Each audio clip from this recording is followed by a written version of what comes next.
ओम नमः सिद्धिभ्यः। नमो अरिहन्ताणं, नमो सिद्धाणं, नमो ऐर्याणं, नमो वज्रायाणं, नमो लोय सौसाहूणम्। मंगलमय मंगलकरन्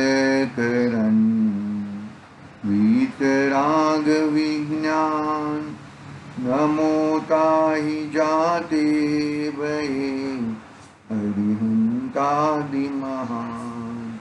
करि मंगल करि हूँ महान, ग्रंथ करण को काज, जाति मिले समाज सब, पामे निज पद राय, पामे निज पद राय।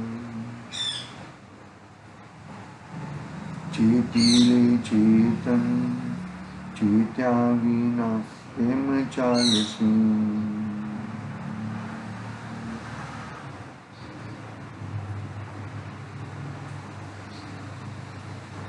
मोक्ष मार्ग प्रकाशक आचार्य कल्प पंडित प्रवर टोडरमल जी साहब द्वारा रचित ये महान ग्रंथ अपने सामने विराजमान है। दूसरा अधिकार पे अपनी चर्चा चल रही है। दूसरा अधिकार में संसार अवस्था का वर्णन, संसार यानी कि कर्म, कर्म की अवस्था का वर्णन कैसे बताया, कहाँ से शुरुआत की पंडित जी साहब ने कि तू ये दुखी क्यों है, तुझे किस प्रकार का रोग हुआ है। रोगी और वैद्य का उदाहरण देके बताया। रोगी है वो डॉक्टर के पास, वैद्य के पास जाता है और वैद्य उसको निदान करता है कि तुझे ये किया था, तूने ये किया होगा, वो किया होगा, इसकी वजह से ये हुआ है, ये कर तो तेरा ये जो शारीरिक दुख है वो दुख नष्ट हो जाएगा। बराबर है। तो वो उस तरह अनादि से यह जीव दुखी क्यों है तो बता दिया कि भाई कर्म के कारण नहीं, लेकिन कर्म में अपनापन करने में, मिथ्यात्व मोहनीय कर्म के कारण कर्म में अपनापन करने। कर्म अनादि से है, कर्म है, जीव भी अनादि से है, लेकिन दोनों इकट्ठे क्यों हुए, दोनों एक जगह पे क्यों आए, दोनों एक क्षेत्रावगा क्यों हुए कि भाई वो तूने तेरा उल्टी मान्यता मोहनीय कर्म आया ना, कि घाती कर्म में है ना मोहनीय कर्म, मोहनीय कर्म का तेरे ऊपर बलजोरी चल रही है। मोहनीय कर्म से मोहनीय कर्म जैसे नचाता है ऐसा तू नाचता है। बरोबर है। मोहनीय कर्म आदि तो मोहनीय कर्म ये बोलता है कि तू ये बोल, तू वो बोलता है। तू स्वतंत्र जीव है, तू ज्ञानवान जीव है, ज्ञान प्रधान, ज्ञान दर्शन चारित्र आदि अनंत गुणों वाला है, लेकिन उसको तो तू देखता नहीं है और मोहनीय को देखता है, उसका ही आश्रय करता है, उसके कारण तू दुखी है। ऐसा तेरा रोग का निदान किया पंडित जी ने, ज्ञानी पुरुषों ने, आचार्य देवों ने, तीर्थंकर भगवानों ने इतना निदान दिया। फिर उसका जवाब भी दिया कि भाई जीव जुदा है, पुद्गल जुदा है। तो जीव तो दर्शन ज्ञान चारित्र वाला है, ज्ञाता दृष्टा है, जानने देखने वाला है, और पुद्गल कर्म जड़ है, अचेतन है। तो बस भूल तेरे में है, भूल मेरी अधिकारी। अग्नि सहे गंडघाट लोह की संगति पाई। ये तो कर्म को परेशानी हो रही है तेरे कारण। कर्म को परेशानी हो रही है। गाद्या कर्म की बात कही थी। गाद्या कर्म 4 प्रकार के हैं, ज्ञानावरणीय, दर्शनावरणीय, मोहनीय और अंतराय।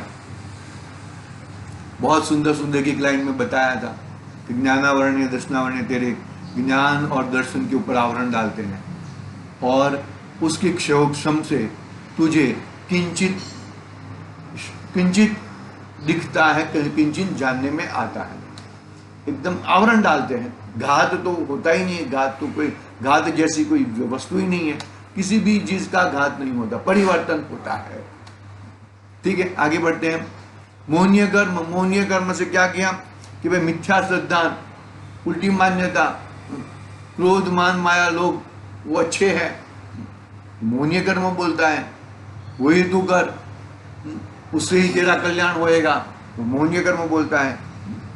और अंतराय, अंतराय में तेरी स्वभाव की व्यक्तता नहीं होने देता। तू क्या कौन है, तू क्या करने के लिए आया है, तेरे स्वभाव की, तुझे दीक्षा लेने के लिए आया है, ऐसा पंडित जी ने कहा। दीक्षा की शक्ति मात्र किस किस में है? दीक्षा कौन ले सकते हैं? देवगति सौ धर्मेंद्र ले सकते हैं, नहीं ले सकते। नरक के जीव नहीं ले सकते हैं। पंचम अपना क्या नाम है, तिर्यंच गति के जीव वो ले सकते हैं, नहीं ले सकते हैं। एकमात्र मनुष्य गति का जीव ही दीक्षा ले सकता है।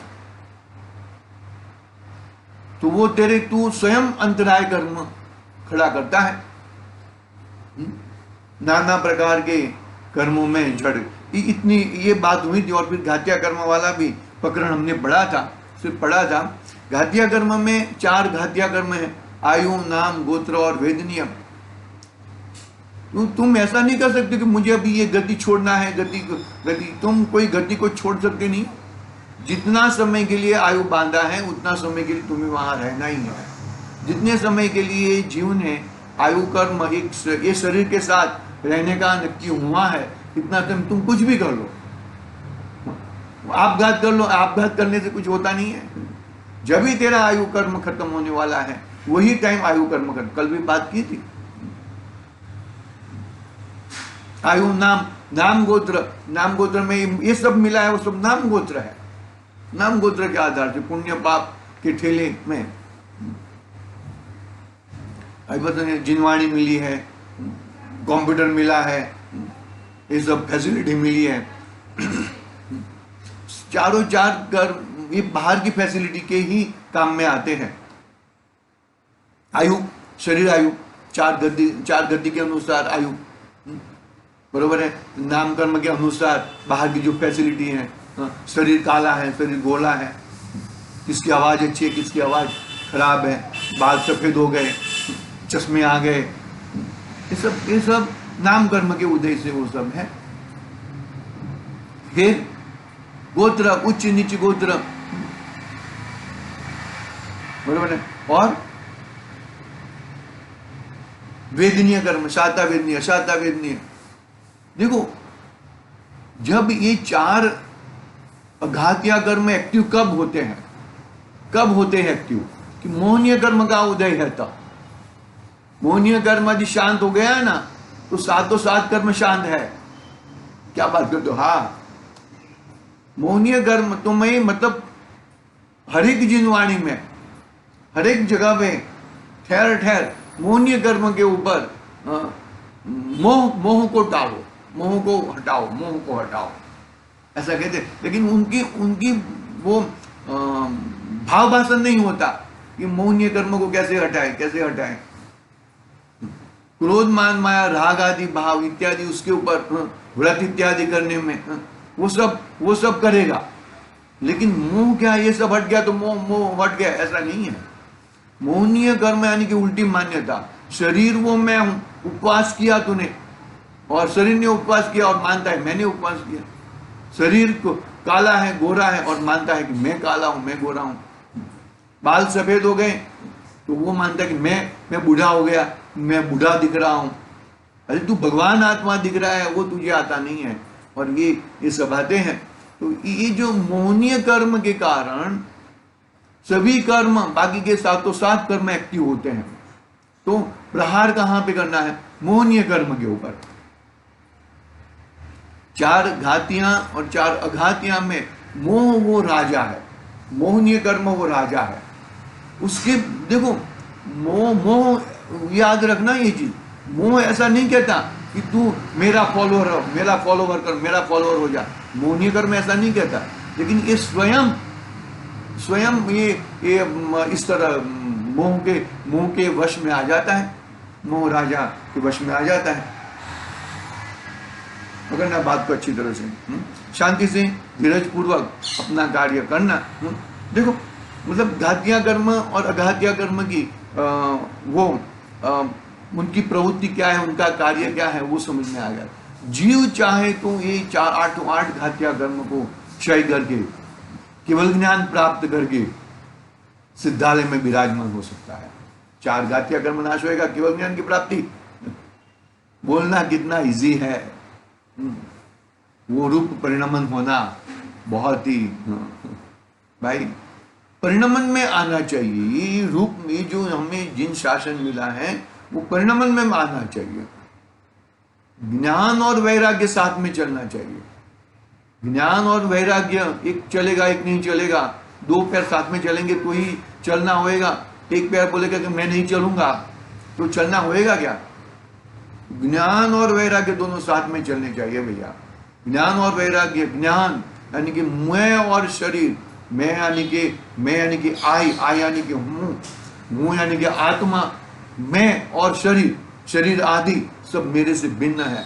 वो अंदर में ऐसा वैराग्यपना आना चाहिए, ऐसा परिणमन होना चाहिए। नहीं ये तो थोड़ा बहुत भी कुछ हो गया तो मुझे हो गया, ये सब बहुत गड़बड़ वाली बातें हैं।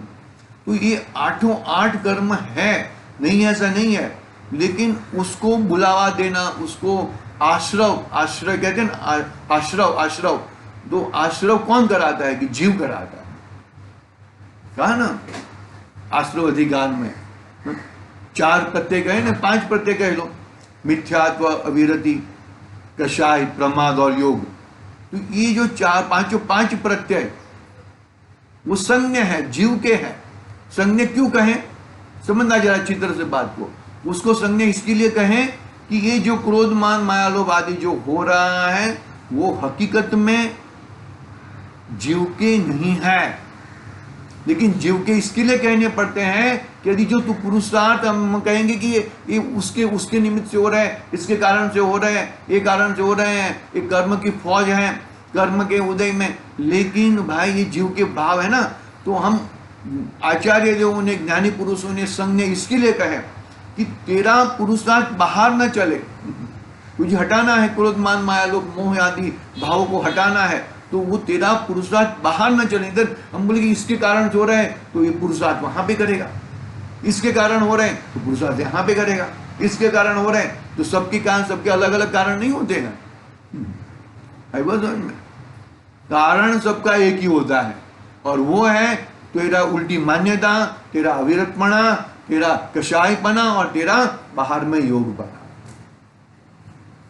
समझ में भाई? योग कब आएगा?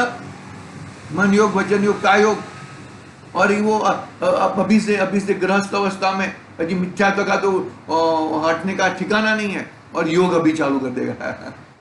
ऐसा कुछ है नहीं भैया।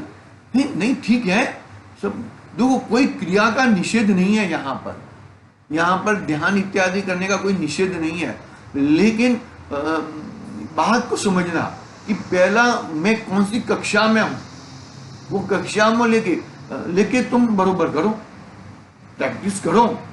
तुम्हारा तुम कहाँ पे खड़े हो वो भी देखो।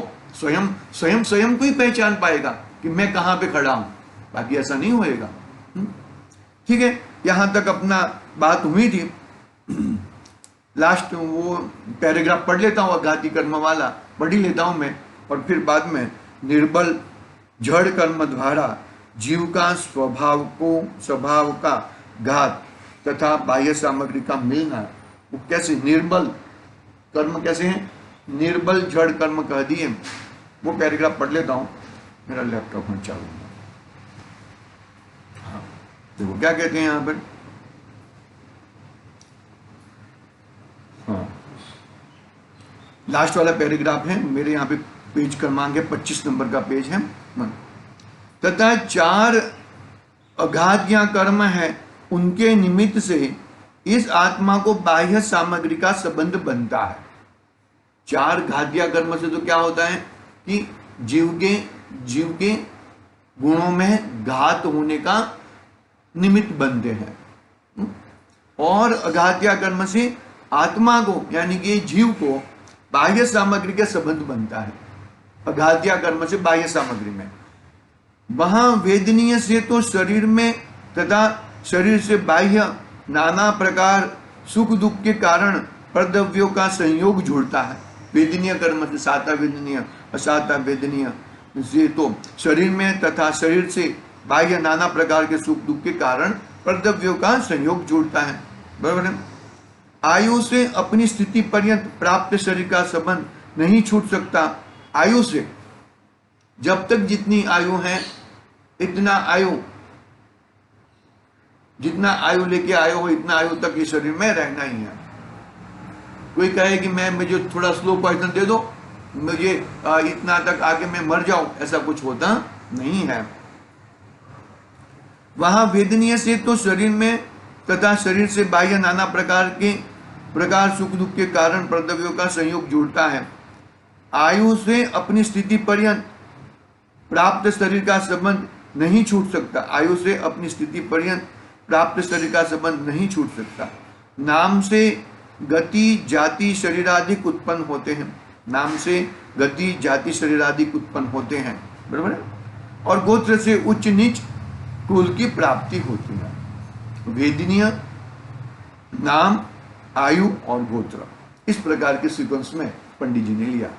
पहला वेदनीय कर्म देखो, ये अघातिया कर्म के साथ मोनीय जुड़ा हुआ है ना, तब प्रॉब्लम है।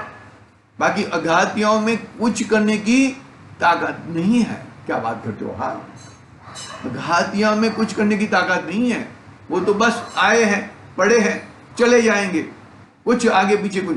घातिया कर्म में वो भी मोहनीय कर्म, और मोहनीय कर्म के निमित्त से ये जीव मोह भाव जीव राजपना छोड़ के मोह भाव में जुड़ जाता है। एक ही प्रधान कर्म है, समझ के चलो, बाकी तो उनके शिष्य है। तो प्रधान को जो पुलिस लोग है ना, वो छोटे मोटे गली के चोर नहीं, तेरा बॉस कौन है? वेदनीय कर्म, अरे मुझे दुख हो रहा है, मुझे भाई मैं सुख दुख कराता नहीं हूं, तो सुख दुख कराने वाला कौन है? बोले कि वो मोहनीय कर्म है, वो राजा है, वो हमारा कैप्टन है, बाकी तो सब। हाँ देखें, इस प्रकार जाति कर्म से बाह्य सामग्री एकत्रित होती है। इसके द्वारा मोह उदय का सहकार होने पर जीव सुखी दुखी होता है। और शरीरादि के संबंध से जीव के अमूर्तादिक स्वभाव अपने स्व अर्थ को नहीं करते। देखो क्या कहा, इस प्रकार अघातीय कर्मों से बाह्य सामग्री एकत्रित होती है। इसके द्वारा मोह उदय का सहकार होने पर जीव सुखी दुखी होता है। देखो, मोह उदय का सहकार होने पर किसका है? टेका किसका है?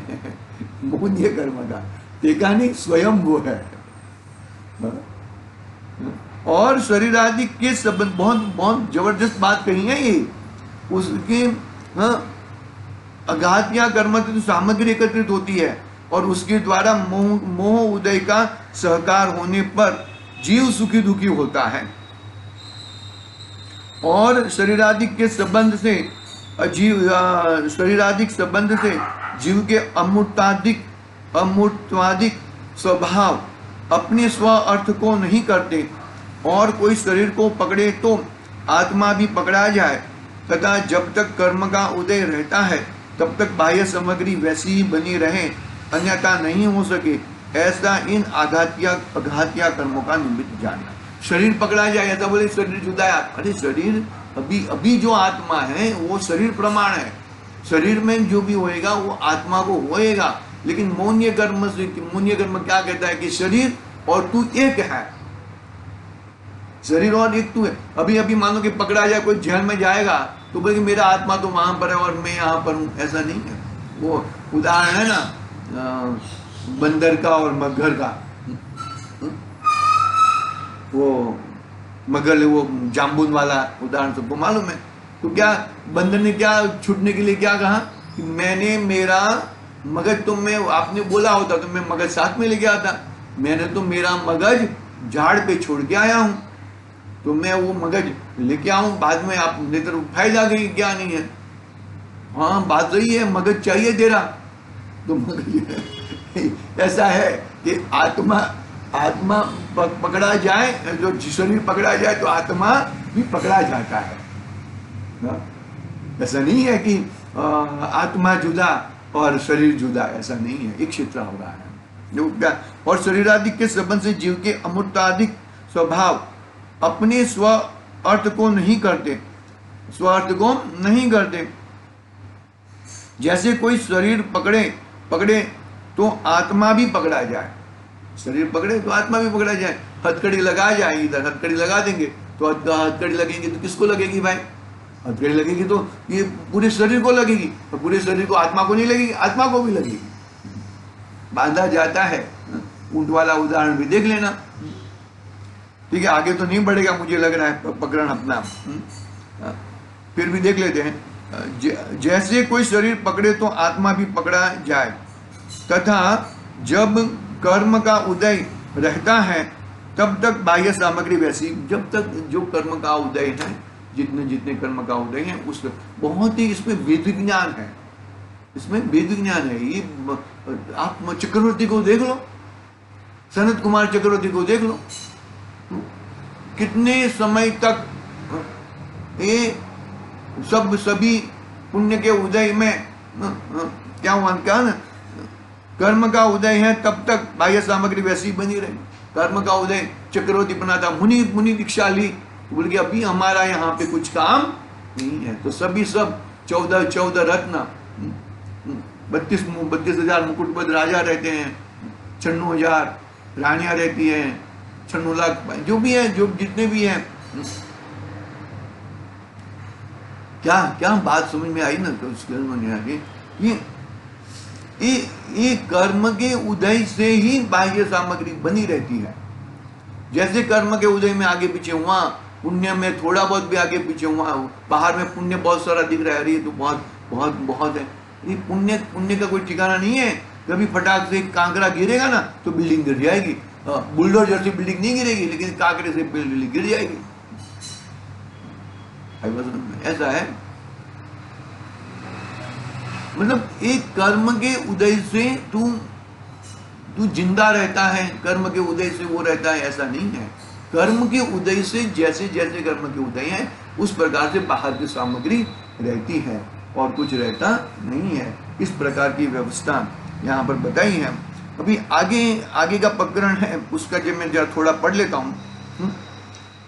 प्रकरण क्या है देखो, निर्बल जड़ कर्म, ये जड़ कर्म सिद्ध भगवान ने इन जड़ कर्मों के ऊपर विजय प्राप्त करके सिद्धालय में विराजमान हो गए। इसका मतलब ये हुआ कि कर्म निर्बल है, बराबर। तो निर्बल जड़ कर्मों द्वारा जीव के स्वभाव का घात तथा बाह्य सामग्री मिलना वो कैसे संभव है? वो कैसे संभव है? वो तो कर्म जड़ है, वो जड़ मेरा क्या कर देंगे? मैं तो चेतन हूं ना, मैं ही सब कुछ करता हूं। तुम्हारे करने से कुछ होता नहीं है भाई। तुम कितने भी पत्थर तोड़ लो, लेकिन तुमको जितना भी मिलना है इतना ही मिलेगा, और कॉन्ट्रैक्टर को और उससे ऊपर बिल्डर को बहुत सारा मिलता है। कुछ करता नहीं है, वो तो इसी में बैठा हुआ है, गाड़ियों में घूमता है, इधर उधर। कॉन्ट्रैक्टर भी बाइक पे आता है जाता है, कल हम इतना पत्थर तोड़ते हैं, हमको इतना ही मिलता है। ये देखो क्या हो जाए। कोई प्रश्न करे, कर्म तो जड़ है, कुछ बलवान नहीं है, इनसे जीव का स्वभाव का घात होना व बाह्य सामग्री का मिलना कैसे संभव है? बहुत ही सुंदर तरीके से समाधान दिया है, कल पढ़ेंगे उसका। अच्छी तरह से आप लोग भी पढ़ गया ना, तो मतलब मालूम पड़ेगा कि किस तरह से हम लोग ये निर्बल कर्म को निर्बल कहा, जीव को ताकतवान कहा।